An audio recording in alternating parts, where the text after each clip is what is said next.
सहनाववतु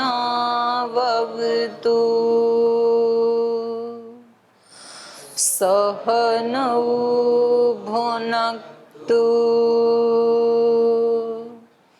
सह वीर्यं करवावहै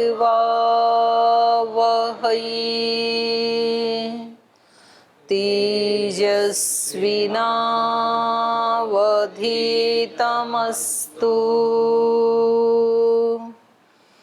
मा विद्विषावहै ॐ शान्ति शान्ति शान्तिः।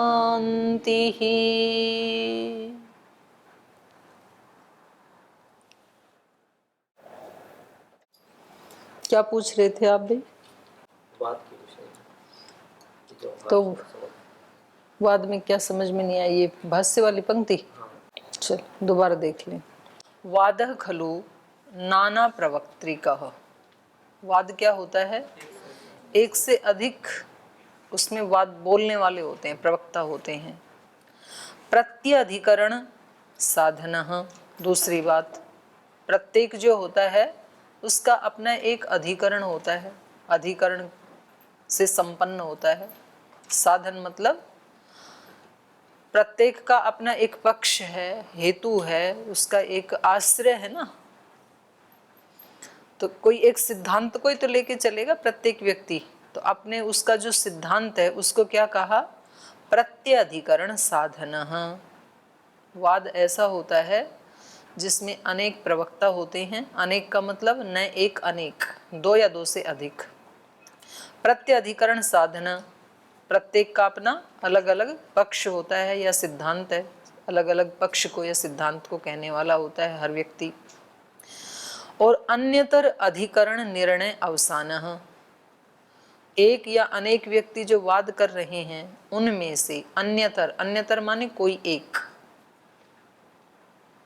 अन्यतर अधिकरण किसी एक का पक्ष, निर्णय अवसाने किसी एक व्यक्ति के पक्ष का निर्णय जब आ जाता है कि भाई इस व्यक्ति का पक्ष बिल्कुल ठीक है, तो वहां पर क्या हो जाता है? वाद का अवसान, वहां अवसान हो जाता है, क्योंकि निर्णय के लिए तो कर रही थी। तो कह रहे ये जो वाद है ये क्या होता है? वाक्य समूह, 5 वाक्यों का एक समूह होता है, जिसको हमने अवयव में पढ़ा था ना, प्रतिज्ञा, हेतु, दृष्टांत, उपनय, निगमन। तो ऐसा ये वाक्य समूह के रूप में होता है। पृथक उद्दिष्ट 16 पदार्थों में प्रमेय के अंतर्गत इसको नहीं पढ़ा, बल्कि पृथक उद्दिष्ट है, अलग से इसका उद्देश्य किया है, अलग से पढ़ा है। किसके लिए? उपलक्षणार्थम, जानने के लिए। इसको जानना है हमें, इसलिए इसको इससे प्रमेय से पृथक पढ़ा है। क्योंकि जब तक हम इस वाद को नहीं जानेंगे तब तक वाद जल्प वितंडा कर ही नहीं सकते हैं, निर्णय कर ही नहीं सकते। प्रमेय को भी जानने के लिए हमें क्या करना पड़ेगा? वाद ही करना पड़ेगा। तो पहले वाद को जानेंगे तभी तो हम प्रमेय को जान पाएंगे वाद के द्वारा। तो इसलिए कहा उपलक्षितेन व्यवहारः। जब इस वाद को हम जान लेंगे तो जाना हुआ ये वाद, उपलक्षितेन मतलब जाने हुए के द्वारा, इस जाने हुए वाद के द्वारा ही व्यवहार, हम व्यवहार कर पाएंगे। कौन सा व्यवहार? तत्व ज्ञानाय, तत्व ज्ञान के लिए जो हमें व्यवहार करना है, जो हमें जानने के लिए शुरुआत करनी है, वो तभी तो कर पाएंगे जब पहले वाद को जान लेंगे। तो उपलक्षितेन व्यवहार तत्व ज्ञानाय भवति इति। जाने हुए वाद से ही तत्व ज्ञान के लिए व्यवहार होता है। और तद विशेषो जल्प वितंडे, इसी से विशिष्ट, विशिष्ट मतलब अलग, वाद जैसे ही होते हैं लेकिन वाद से विशेष होते हैं। तद विशेषौ द्विवचन, तो द्विवचन का मतलब है जल्प और वितंडा। तद विशेषौ जल्प वितंडे, जल्प और वितंडा उससे विशिष्ट होते हैं, होते उसके जैसे ही हैं। और वो किसके लिए होते हैं?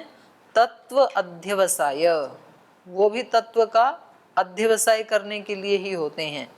और तत्व के संरक्षणार्थम, तत्व की रक्षा करने के लिए होते हैं। जल्प और वितंडा का प्रयोग भी कहाँ किया जाता है? तत्व को जानने के लिए या तत्व की रक्षा करने के लिए। मानो हमारे पास सत्य है और कोई दूसरा जल्प वितंडा कर रहा है, और हम यदि जल्प वितंडा के बारे में जानते हैं तो हम उनको रोक देंगे कि भाई आप वाद करना है तो करो हमारे साथ, जल्प वितंडा आप मत करो, आप तो जल्प वितंडा कर रहे हैं। तो जब हम किसी के जल्प वितंडा को पहचान लेते हैं तो वो व्यक्ति निग्रह स्थान में चला जाता है, पराजित हो जाता है, और हमारा सत्व स्थापित हो जाता है, तत्व स्थापित हो जाता है। तो समझ में आ गया? अब चलिए आगे। निग्रह स्थान किसे कहते हैं? निग्रह स्थानेभ्यः पृथक उद्दिष्टा हेत्वाभासा वादे चोदनीया भविष्यन्ति इति। वाद जल्प वितंडा के बाद लास्ट में क्या है? निग्रह स्थान। तो कह रहे हैं निग्रह स्थानेभ्यः पृथक उद्दिष्टा हेत्वाभासा। हेत्वाभास जो है वो निग्रह स्थान में ही आ जाते हैं। एक होता है हेतु, एक होता है हेत्वाभास। तो हेतु तो हमारे पक्ष को सिद्ध करने के लिए होता है, जो 5 अवयवों में दूसरा अवयव है उसका नाम है हेतु। हेतु के बिना हमारा पक्ष सिद्ध नहीं हो सकता है। और हेत्वाभास होता है पराजित करवाने वाला। हेत्वाभास मतलब जो हेतु जैसा दिखता तो है लेकिन हेतु होता नहीं है। किसी से पूछें कि भाई आप आज लेट क्यों उठे, तो हेतु क्या देते हैं हम? नींद पूरी नहीं हुई इसलिए नहीं उठे। तो ये हेतु जैसे लगता तो है लेकिन ये ठीक हेतु नहीं है। हेत्वाभास क्यों है हेत्वाभास? क्योंकि नींद तो 6 घंटे में पूरी हो जाती है, पर आपकी जो मानसिकता है कि भाई नींद पूरी नहीं हुई, तो ये ठीक हेतु नहीं है, ये हेत्वाभास है। तो इसलिए यहाँ पर ऐसे, ये तो मैंने एक उदाहरण दिया है, ऐसे व्यवहार में बहुत जगह हम जो हेतु देते हैं वो वास्तव में हेतु होता नहीं है। वे सूत्र याद क्यों नहीं किए? जी मेरी बुद्धि थोड़ी कम है, तो याद होता ही नहीं है। तो ये हेतु जैसा तो लगता है लेकिन ये ठीक हेतु नहीं है। सबके पास बुद्धि है, आपकी रुचि नहीं है, और आपने पर्याप्त पुरुषार्थ नहीं किया, और आपका चित्त एकाग्र नहीं है, इसलिए नहीं हुआ। अगर आपके सामने ऐसी स्थिति आ जाए कि भाई या तो ये 25 सूत्र याद कर दो 1 घंटे में, और या फिर माथे में गोली खा लो, दोनों में से एक करना पड़ेगा, तो क्या करोगे? सूत्र याद करोगे कि गोली खाओगे? तब 1 घंटा भी नहीं लगेगा आपको, 40 मिनट में सुना दो कि बोलो भाई इसको दूर हटा लो क्योंकि ये प्राण कपा दे रही है गोली आपकी बंदूक। तो शक्ति तो है। व्यक्ति बोलता है कि जी अब नहीं चला जाएगा बिल्कुल भी ना, मैं तो थक गया, बिल्कुल थकान हो रही है। तो ये व्यक्ति हेतु क्या दे रहा है न चलने का? थकान। शक्ति नहीं है मेरे अंदर, मेरे पैरों में, मैं बहुत चल चुका हूं, अब तो बिल्कुल थक के निढाल हो गया, अब 1 कदम भी नहीं चला जाएगा। और व्यक्ति बैठ जाते हैं वहां, बोल जी बिल्कुल नहीं चला जाएगा, कोई कितनी भी प्रेरणा दे लो, बोल जी अब नहीं चला जाएगा 1 कदम भी। और उसी समय वहां पे शेर आ जाए, फिर देखो इसकी दौड़, पीटी उषा को भी पीछे छोड़ देगा। ये कहां से आई शक्ति? तो थी। तो ऐसे बहुत सारे हेतु होते हैं, वो हेतु जैसे लगते हैं लेकिन वो ठीक हेतु नहीं होते हैं। उसको क्या बोलते हैं? हेत्वाभास। और ये हेत्वाभास जो होते हैं ये पराजय के कारण होते हैं। जो ठीक हेतु नहीं होते हैं, गलत हेतु जो होते हैं, हेतु जैसे लगते हैं, वो ही हमारे जीवन में हमारी पराजय करवा देते हैं। तो ये कह रहे हैं कि हेत्वाभास कहें या निग्रह स्थान कहें, निग्रह स्थान भी क्या होता है? पराजय का हेतु। बोलते हैं ना भाई आप निग्रह स्थान में आ गई। निग्रह स्थान में आ गई मतलब आपकी जो वीकनेस थी वो हमने जान ली, तो अब आप क्या हो गए? निग्रह स्थान में आ गई। उसको निग्रह स्थान कहते हैं। व्यक्ति की कोई ना कोई कमजोरी होती है ना, और वो हमने जान ली, तो अब ये व्यक्ति क्या हो गया? निग्रह स्थान में आ गया। निग्रह स्थान में आ गया मतलब वो हमारा जानना इसकी पराजय का कारण बन गया। अब ये बोल नहीं सकता है व्यक्ति। तो निग्रह स्थान और हेत्वाभास दोनों क्या हैं? पराजय के कारण हैं। तो निग्रह स्थान कहने से हेत्वाभास का भी ग्रहण हो ही जाता, तो फिर इसको अलग क्यों पढ़ा? तो कह रहे हैं निग्रह स्थानेभ्यः पृथक उद्दिष्टा हेत्वाभासा। निग्रह स्थान से अलग जिनका उद्देश्य किया है वो हेत्वाभास वादे चोदनीय भविष्यन्ति इति, उसको हम वाद में देशनीय माने देशनीय मतलब उनको वहां पर दर्शाए जाएंगे। वाद में हेत्वाभास जो हैं वो निग्रह स्थान से अलग क्यों पढ़े, क्योंकि वाद में हम उनका प्रयोग करेंगे। जब आगे वाद करेंगे ना तो एक तो आएगा सिद्धांती तो देगा हेतु, और जो पूर्व पक्षी है वो देगा हेतु के स्थान में हेत्वाभास। तो वहां हम दिखाएंगे, दिखाना चाहते हैं कि ये हेतु होता है, ये हेत्वाभास होता है, तो इसलिए हमने निग्रह स्थान से अलग उसको पढ़ा है। तो ये तो हेत्वाभास का प्रयोग कहाँ होगा, वाद में। और निग्रह स्थान का प्रयोग कहाँ होगा, जल्प वितंडयोस्तु निग्रह स्थानानि इति।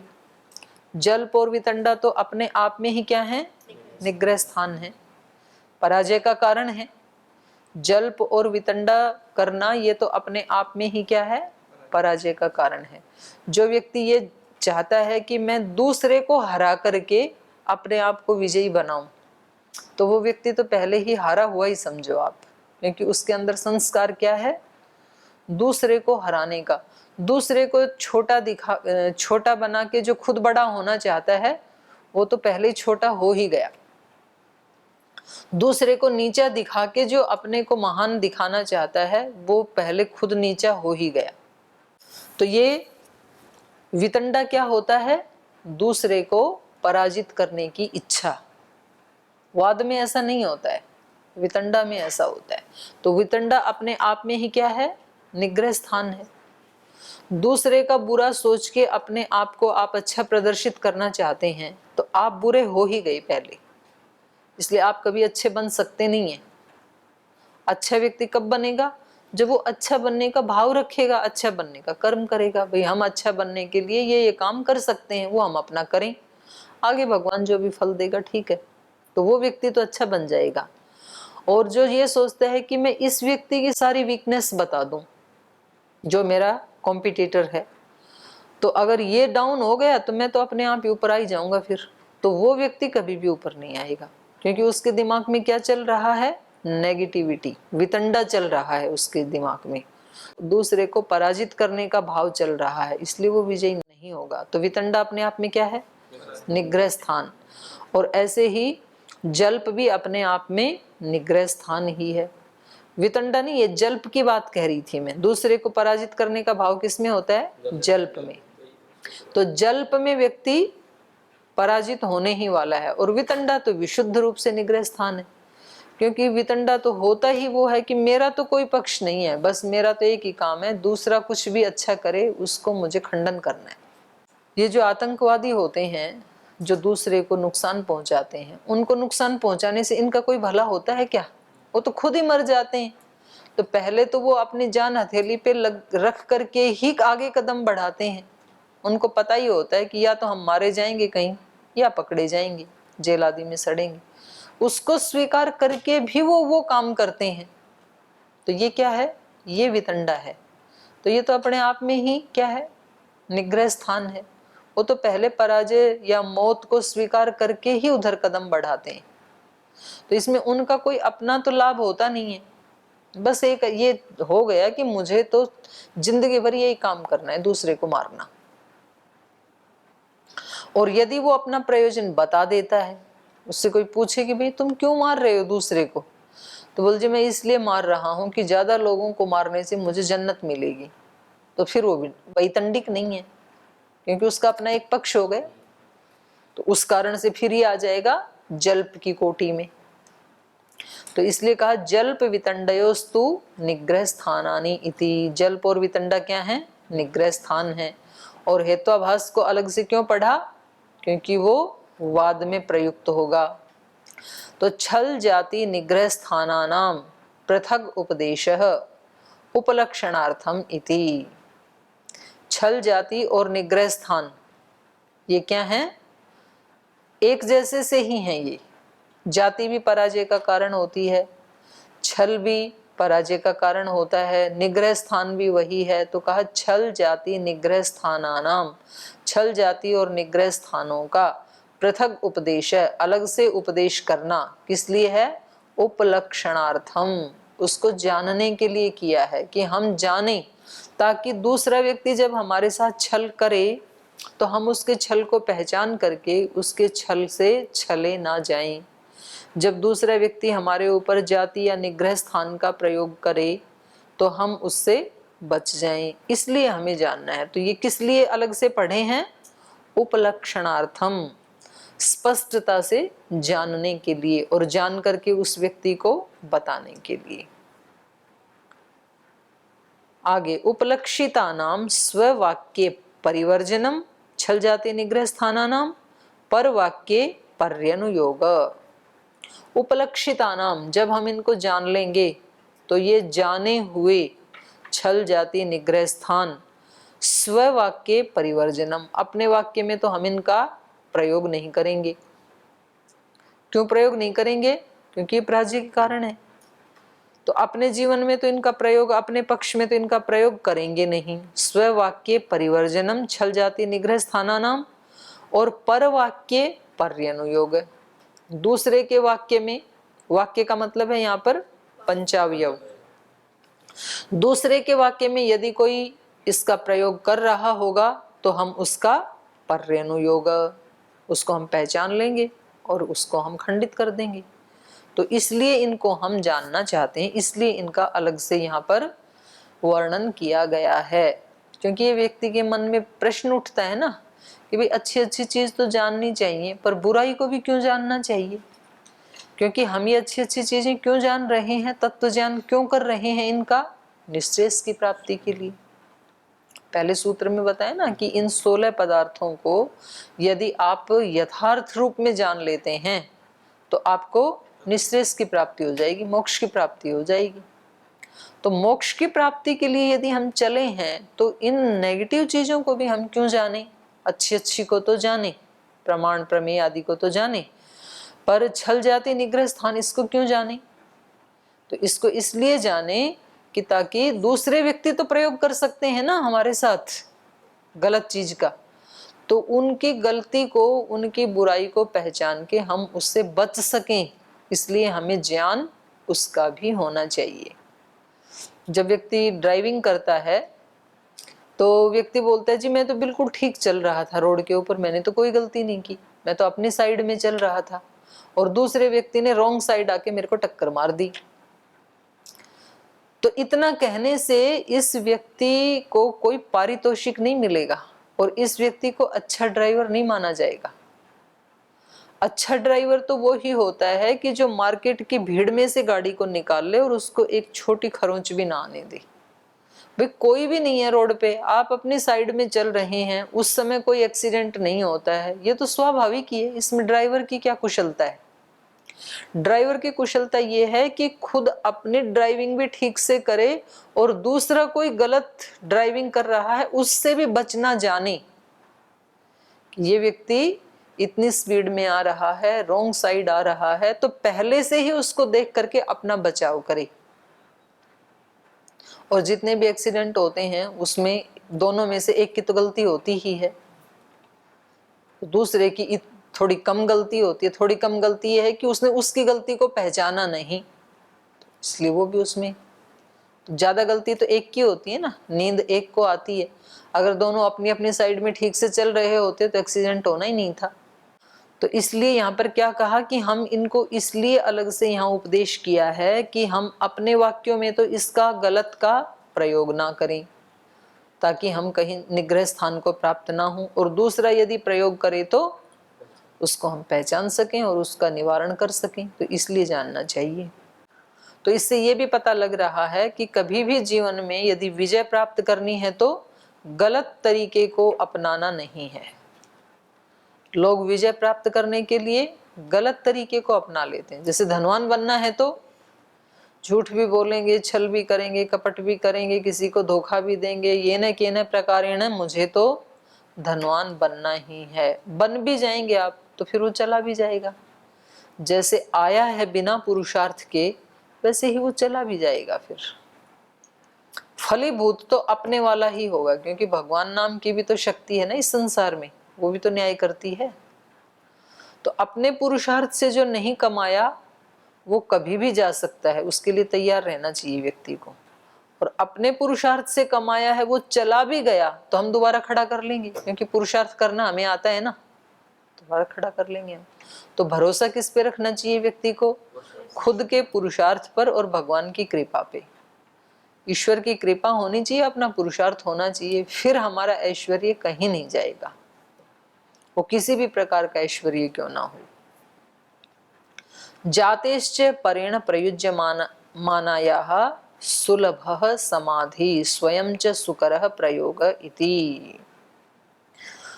और कह रहे हैं जाति को क्यों जाने हम, ये तो बात हुई थी छल की, निग्रह स्थान की। तो कह रहे हैं जातेश्च, कह रहे जाति में भी वही बात है।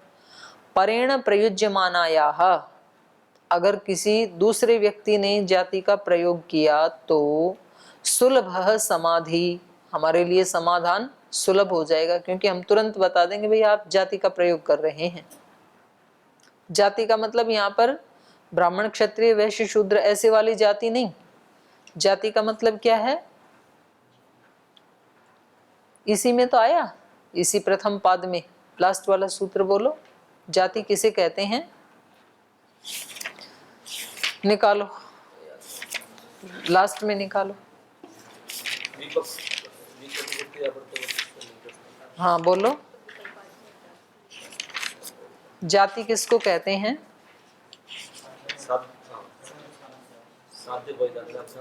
हाँ आगे ये है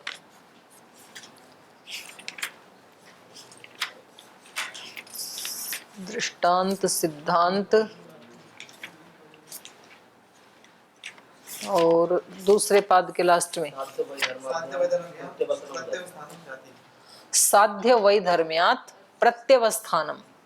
प्रत्यवस्थान मतलब खंडन, साध्य के साथ उसका वैधर्म्य है तो उसका खंडन हो जाएगा, तो इसलिए उसका नाम है जाति।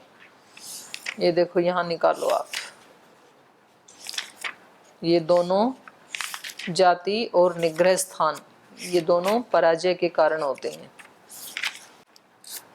साधर्म वैधर्म्याभ्याम प्रत्यवस्थानम जाति और विप्रतिपत्ति अप्रतिपत्तिश्च निग्रह स्थानम। तो ये दोनों यहाँ है। जाति होती हैं 24 प्रकार की, वो आगे पढ़ेंगे 5वें अध्याय में। साधर्म्य से और वैधर्म्य से जो प्रत्यवस्थानम, जो खंडन हो जाता है, उसको जाति कहते हैं। या इसको मोटे अर्थ में ये समझ लो, जायते इति जाति, जो उत्पन्न होता है उसको जाति कहते हैं।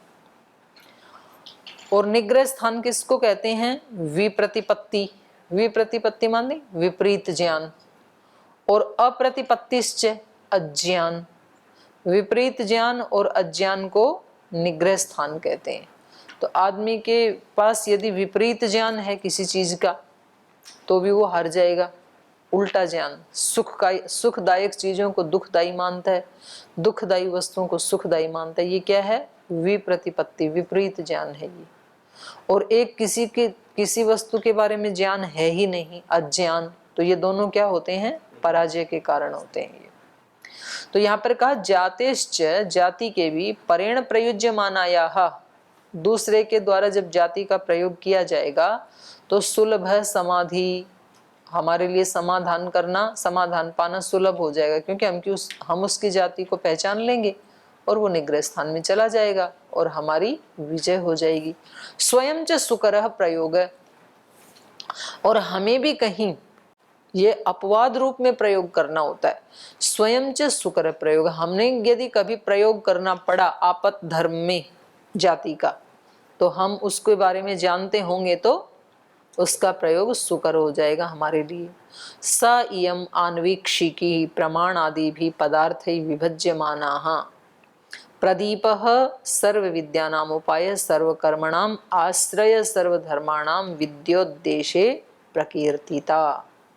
तो कह रहे हैं इस प्रकार से ये जो आन्वीक्षिकी विद्या है, जो 16 पदार्थों का ज्ञान है, ये प्रमाण आदि भी, प्रमाण आदि के द्वारा पदार्थ ही विभज्यमाना, पदार्थ से अलग होती हुई, पदार्थों से अलग होती हुई ये विद्या प्रदीप, दीपक के समान है।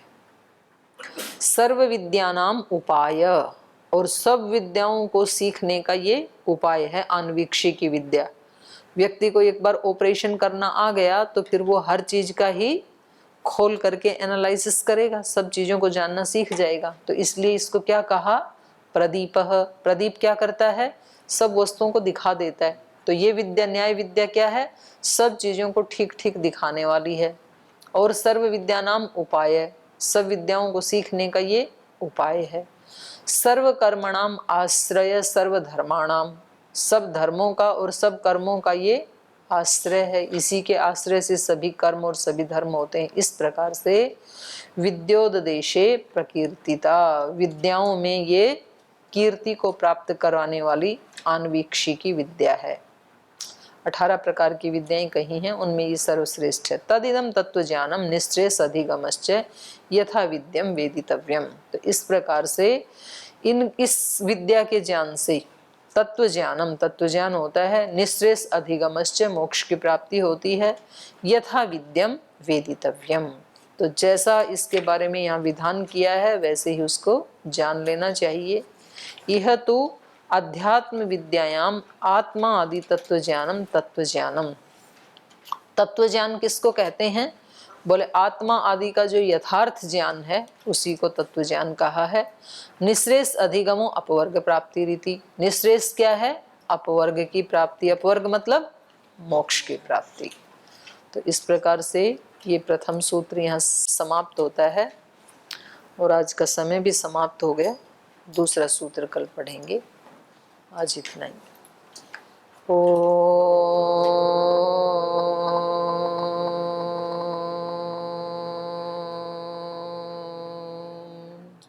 शांति शांति शांति। श्री गुरुभ्यो नमः।